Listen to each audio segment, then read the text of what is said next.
কেউ কেউ কৃত্রিম উপায়ে ক্ষমা চায়, আস্তাগফিরুল্লাহ আস্তাগফিরুল্লাহ আস্তাগফিরুল্লাহ।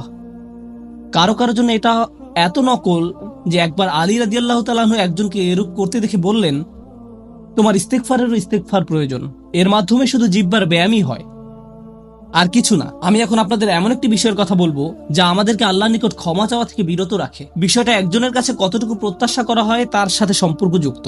কিছু কিছু মানুষ মনে মনে এই সিদ্ধান্ত উপনীত হয়ে যায় যে আমি সারা জীবন ধরে অসংখ্য পাপে নিমজ্জিত ছিলাম, আল্লাহ মনে হয় আমাকে খুব একটা পছন্দ করেন না। কোনো কোনো মানুষ এমনকি এতদূর পর্যন্ত চলে যায় যে বলে ওঠে, আল্লাহ আমাকে পছন্দ করেন না, আল্লাহ আমার উপর খুবই রাগান্বিত। আমি জানতাম আল্লাহ এই কাজগুলো আমাকে করতে নিষেধ করেছেন, কিন্তু তারপরও আমি করেছি। শুধু একবার নয়, বহুবার এই খারাপ কাজগুলো করেছি। সুতরাং আল্লাহর ভালো মানুষের তালিকায় আমি নেই, আমার নামাজের কোনো দাম নেই। মানুষ যখন নিজের সম্পর্কে এইরকম ধারণা পোষণ করে তখন সে কি করে জানেন? আমি তো খুবই খারাপ মানুষ। আপনি কি আমার জন্য একটু দোয়া করতে পারবেন?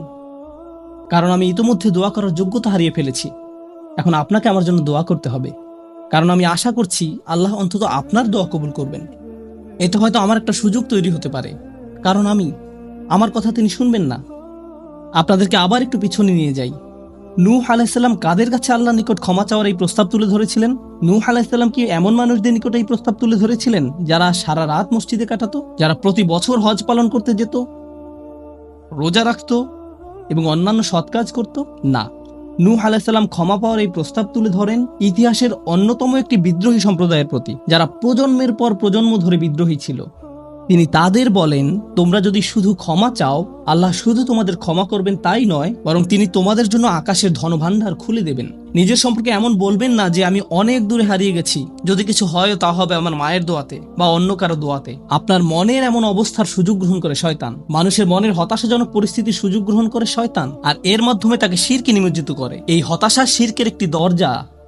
কেন জানেন? তখন মিথ্যা ধর্ম আসে এবং আপনাকে বলে আপনি তো অনেক বড় পাপী, আপনার পক্ষে ক্ষমা পাওয়া সম্ভব নয়। যিশুকে বলুন আপনাকে ক্ষমা করে দিতে। আপনি যিশুর সাথে ভালো সম্পর্ক করুন, তিনি আল্লাহর সাথে আপনার সম্পর্ক ভালো করে দিবেন। আল্লাহ এবং আপনার মাঝখানে যিশু এসে দাঁড়াবে, অথবা তারা অন্য কাউকে মাঝখানে দাঁড় করাবে, বলবে অমুক পীর, তার কবরের কাছে গিয়ে কিছু চকলেট রাখো। তাহলে তিনি আল্লাহকে বলবেন আপনার সমস্যা সমাধান করে দিতে। আপনি এখন আল্লাহর সাথে কথা বলতে পারবেন না, কিন্তু ওই পীর তিনি আল্লাহর প্রিয় বান্দা, তাই আপনি তার মাধ্যমে আল্লাহর কাছে আপনার দরখাস্ত পেশ করুন। এভাবে শিরকের দরজা খুলে যায়। অন্য কথায়, আল্লাহর সাথে আমাদের সরাসরি যোগাযোগের মূল বিষয়টি, তাওহীদের মানেই হলো সরাসরি যোগাযোগ। লা ইলাহা ইল্লাল্লাহ একই কথা বলে, আর এই সব কিছুর মূল কথা হলো আপনার যা প্রয়োজন তা সরাসরি আল্লাহর নিকট প্রার্থনা করুন। যে বিষয়টি আমাদের সকল প্রয়োজন পূরণ করবে তা হলো আল্লাহর নিকট ক্ষমা প্রার্থনা করা। এখন এই ক্ষমা চাওয়াটা দুই ভাবে হয়ে থাকে, জিহ্বার মাধ্যমে ক্ষমা চাওয়া এবং অন্তরের মাধ্যমে ক্ষমা চাওয়া। মানুষ সাধারণত নিজের পক্ষে যুক্তি দিয়ে থাকে। আমি যদি কোনো কারণে আপনার সমালোচনা করি, যেমন ধরুন কাউকে বললাম, এই যে আমি আপনাকে অমুক অমুক কথা বলতে শুনেছি, সে তাৎক্ষণিক হয়তো বলে উঠবে, এক্সকিউজ মি, আমি এমনটা বোঝাতে চাইনি, আপনি তো পুরো ঘটনাটা জানেনই না। আপনি সাথে সাথে নিজের পক্ষে যুক্তি দিতে শুরু করেন, আত্মরক্ষামূলক হয়ে ওঠেন। বালিল ইনসানু আলা নাফসিহি বাসীরা ওয়ালাউ আলকা মাআযিরা। মানুষ নিজের সম্পর্কে সুধারণা পোষণ করে, তারা প্রচুর অজুহাত দেখায়। আপনি যদি আসলেই আল্লাহর ক্ষমা চান, আপনাকে নিরিবিলি একটা সময় খুঁজে পেতে হবে। যদি আরবিতে দোয়া করতে না পারেন, কোনো সমস্যা নেই, আপনি শুধু পাঞ্জাবি, বাংলা, বাহাসা বা উর্দু জানেন, কোনো ব্যাপার না। আপনি আপনার নিজস্ব ভাষাতে আল্লাহর সাথে কথা বলুন, আন্তরিকতার সাথে আপনার অপরাধগুলো স্বীকার করুন, কোনো অজুহাত দেখাবেন না। এরকমটা করতে পারা আসলেই কঠিন, কারণ আয়নার সামনে দাঁড়িয়েও আমরা নিজের সাথে মিথ্যে কথা বলি, নিজেকে এভাবে প্রবোধ দেই, আমি আসলে অত খারাপ না, আমি যা যা করেছি তার কারণ আছে। যখন আপনি আল্লাহর সামনে দাঁড়াবেন, নিজের কাজের বৈধতা দেওয়ার কথা ভুলে যান। আল্লাহ জানেন আপনি কি অবস্থার মধ্যে দিয়ে যাচ্ছেন, তিনি জানেন এটা কঠিন সময় ছিল, তিনি জানেন অমুক অমুক বিষয় আপনাকে সম্পূর্ণ গ্রাস করে ফেলেছিল। ইয়া রব, আমি অনেক চাপের মধ্যে ছিলাম তাই মদ খেয়েছি। তিনি আপনার সবগুলো অজুহাত সম্পর্কে আপনার চেয়ে ভালোভাবে জানেন। আপনাকে অকপটে তার নিকট আসতে হবে, ফিল্টার ছাড়া, কোনো দ্বিধাদ্বন্দ্ব ছাড়া, নির্দ্বিধায়, কোনো রকমের বিব্রত বোধ করা ছাড়া। অনেক সময় আমরা নিজেদের পাপ স্বীকার করতে বিব্রত বোধ করি, একরাশ লজ্জা এসে আমাদের জড়িয়ে ধরে। কিন্তু যতক্ষণ না আপনি আল্লাহর নিকট অকপটে সকল পাপ স্বীকার করে নিচ্ছেন, আর এভাবে যখন নিজের উপর যে অন্যায়গুলো এতদিন ধরে করে এসছেন তা আপনি মুখ দিয়ে উচ্চারণ করতে শুরু করবেন, আমার বিশ্বাস করতে কষ্ট হয় যে সে সময় আপনার চোখ দিয়ে কোনো অশ্রু নির্গত হবে না। একজন মানুষের পক্ষে এটা অসম্ভব যে সে আল্লাহর সামনে এভাবে নিজেকে খোলাখুলি উপস্থাপন করবে আর তার চোখ দিয়ে কোনো অশ্রু বের হবে না। কারণ এটা দুর্বলতা প্রকাশের সময়। দুনিয়ার সামনে আমরা সাধারণত নিজেকে শক্তিশালী, আত্মবিশ্বাসী এবং দিব্যি সুস্থ হিসাবে উপস্থাপন করি। সবাই আমাদের দেখে মনে করে সবকিছু ঠিক আছে, কিন্তু ভেতরে ভেতরে যে আমি বহু সমস্যায় জর্জরিত তা একমাত্র আল্লাহ জানেন। আপনাকে সকল জড়তা কেটে তার নিকট সম্পূর্ণ খোলাখুলিভাবে নিজেকে উপস্থাপন করতে হবে, আর কেবল তখনই আপনি আল্লাহর নিকট ক্ষমা চাওয়ার অবস্থানে যেতে পারবেন। তারপর সিজদায় গিয়ে কাঁদতে থাকুন। তখন এটা শুধুমাত্র আস্তাগফিরুল্লাহ আস্তাগফিরুল্লাহ বলার মতো হবে না, এটা হয়ে উঠবে আল্লাহর সাথে একটি সত্যিকারের কথোপকথন, আল্লাহর নিকট সত্যিকার অর্থে পাপ স্বীকার। এটা খুবই শক্তিশালী একটা অনুশীলন, চেষ্টা করে দেখুন। আপনাকে একটা নিরিবিলি সময় খুঁজে পেতে হবে। নিশ্চিত করুন যে কেউ আপনার কথা শুনছে না। আপনার স্ত্রী বিছানায় শুয়ে আছে, এমত অবস্থায় মাঝরাতে ঘুম থেকে উঠে এভাবে দোয়া করতে পারবেন না, ইয়া আল্লাহ আমাকে ক্ষমা করে দিন, কারণ আপনার স্ত্রী তো আপনার দোয়া শুনতে পাচ্ছে। এভাবে করাটা নিষিদ্ধ নয়, কিন্তু একা একা দোয়া করা আপনার জন্য ভালো হবে। মোট কথা, নির্জন কোনো জায়গা খুঁজে বের করুন যেখানে আপনি একান্তে আল্লাহর সাথে কথা বলতে পারবেন। যদি আপনি এক গাদা আরবি দোয়া মুখস্থ করেন যার অর্থও আপনি জানেন না, আর বিড়বিড় করে সেগুলো উচ্চারণ করতে থাকেন, সে দোয়াগুলো অবশ্যই উত্তম এবং শক্তিশালী, কিন্তু আপনার অন্তরের সাথে যদি সেগুলোর কোনো যোগাযোগ না থাকে, শুধু জিহ্বা দিয়ে উচ্চারণ করছেন, তাহলে আপনি আসলে ক্ষমা প্রার্থনা করছেন না। আল্লাহ আপনাকে এই জিকিরের পুরস্কার দান করুন, কিন্তু এর নাম আসলে ইস্তেগফার বা ক্ষমা প্রার্থনা নয়। ইস্তেগফার অন্য কিছু। যখন আপনার চক্ষু খুলে অশ্রু নির্গত হতে শুরু করে, তখন আকাশের দরজা খুলে যায়, তখনই সেটা খুলবে। এই দুইটার মাঝে একটা কানেকশন আছে। সর্বশেষ যে বিষয়টি আমি আপনাদের সাথে শেয়ার করতে চাই তা হলো আল্লাহর উপর আশা ধরে রাখা। অনেকের জন্য এই বিষয়টা মেনে নেওয়া বেশ কঠিন যে আল্লাহ তার কথা শুনবেন। আমার দোয়া তার নিকট গুরুত্বহীন, আমি দোয়া করার কোনো অর্থ দেখি না। আপনাদের একটা কথা বলে রাখি, আল্লাহর নিকট থেকে আপনি সর্বশ্রেষ্ঠ যে উপহারটি পাবেন তা কি জানেন? ক্ষমা।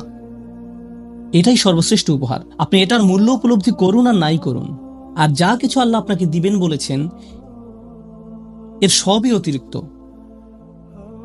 আপনাদেরকে একটা উদাহরণ দেই। আমার অনেকগুলো সন্তান আছে। ধরুন আমার এক সন্তানের উপর আমি খুবই অসন্তুষ্ট। সে কোনো একটা অন্যায় করেছে, আমি খুবই রাগান্বিত হয়ে আছি। আমার বিশ্বাস করতে কষ্ট হয় যে তুমি এটা করেছো। এভাবে আমি তাকে কিছুটা বকাঝকা করলাম, তোমার এটা বলা উচিত হয়নি, তোমার এটা করা উচিত হয়নি। তার পরের দিন অন্য এক সময় আমার জন্য তার কিছু একটা করার কথা, যেমন আমার জন্য একটা কার্ড বানানোর কথা, যাতে লেখা থাকবে বাবা আমি তোমাকে ভালোবাসি। সে জিনিসটা আঁকলো, কিন্তু তারপর কি মনে করে কাগজটা টুকরা টুকরা করে ময়লার বক্সে ফেলে দিল। এটা দেখে তার অন্য ভাই বলল, তুমি এটা ফেলে দিলে কেন? জবাবে সে বলল, বাবা আমার উপর খুবই রাগান্বিত, তিনি এটার প্রতি কোনো গুরুত্ব দিবেন বলে মনে হয় না।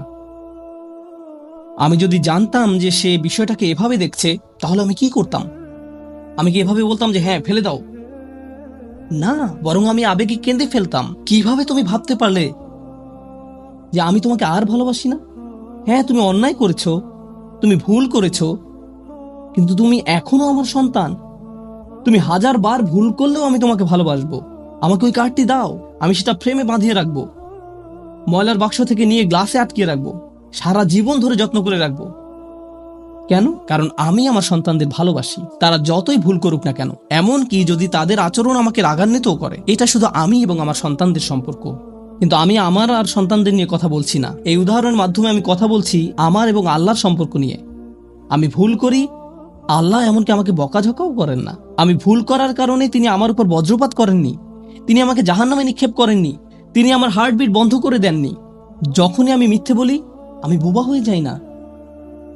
প্রতিবার হারাম কিছু খেয়ে ফেলার কারণে আমার হাত অবশ হয়ে যায় না। হারাম কিছুর দিকে তাকানোর কারণে আমি অন্ধ হয়ে যাইনি। তিনি এখনো দিয়েই যাচ্ছেন। আর আমি কিনা চিন্তা করতে শুরু করলাম যে আল্লাহ আমাকে আর ভালোবাসেন না। আল্লাহর সাথে আমার সম্পর্ক একসময় ভালো ছিল, কিন্তু এখন যেহেতু আমি খারাপ হয়ে গিয়েছি, তাই ভালোবাসাও এখন হারিয়ে গেছে। তাহলে দোয়া করার কি অর্থ আছে?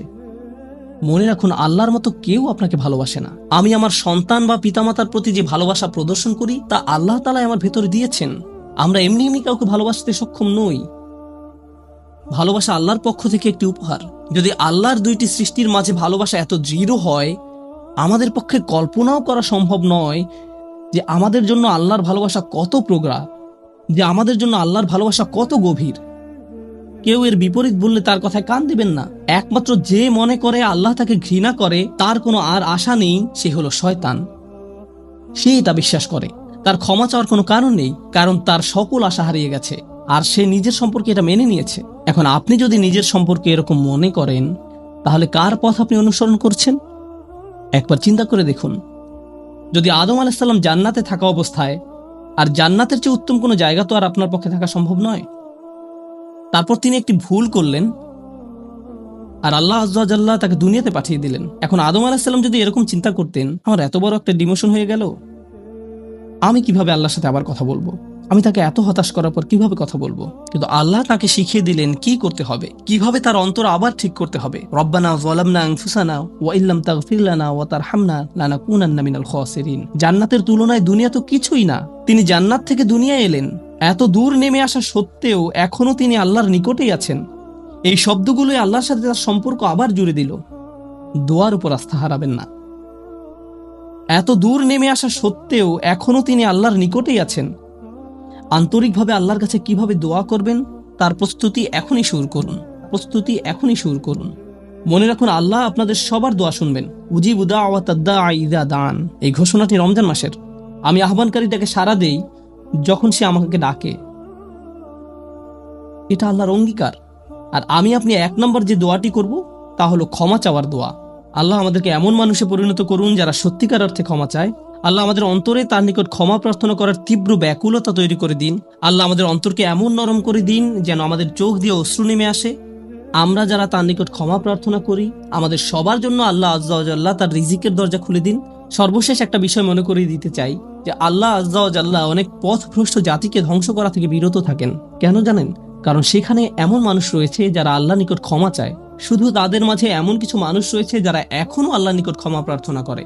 তাদের কারণেই আল্লাহ গোটা জাতিকে আর ধ্বংস করেন না। ইস্তিগফার করা মানুষে পরিণত হন। আল্লাহ আমাদের সবাইকে রক্ষা করুন। বারাকাল্লাহু লি ওয়া লাকুম। আসসালামু আলাইকুম ওয়া রাহমাতুল্লাহি ওয়া বারাকাতুহু।